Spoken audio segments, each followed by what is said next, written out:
রচনা ব্যানার্জি ভোটে হেরে যাওয়ার পরে কি বলছে শুনে নাও।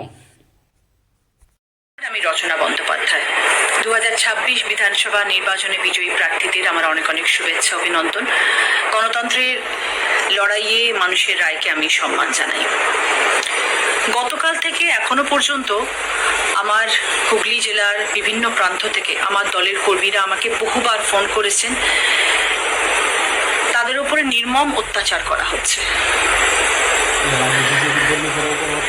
তাদের ঘর থেকে বার করে নিয়ে আসা হচ্ছে, তাদেরকে মারা হচ্ছে, তাদেরকে হুমকি দেওয়া হচ্ছে, তাদের অফিস ভাঙচুর করা হচ্ছে, তাদের অফিসের টেবিল চেয়ার সব রাস্তায় ফেলে দেওয়া হচ্ছে। তাদের এতদিনের সাজানো গোছানো অফিস, তাদের কত স্নেহ, কত ভালোবাসা,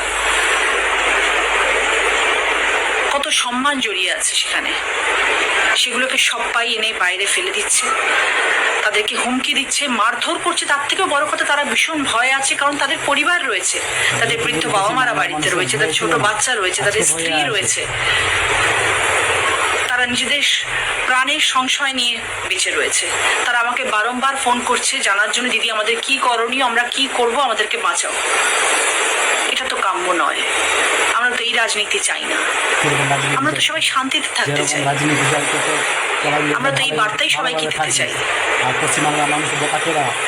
সংগঠিত রাজনৈতিক দলে তো কর্মীরা শৃঙ্খলা মেনে থাকেন, তাহলে কেন এই ভাঙচুর, কেন এই মারামারি, কেন এই হিংসা, কেন প্রতিহিংসা, কেন এই পশ্চিম বাংলার মানুষও বোকাচোদায় এরা ভেবে নিয়েছে, হ্যাঁ, কি ওরা আরামসে একেবারে বিছানায় ঘুমিয়ে থাকবে, কিন্তু পশ্চিমবাংলার মানুষ আগুনের মতো দাউ দাউ করে জ্বলুক, এটাই চাই। I hate TMC. জয় শ্রীরাম।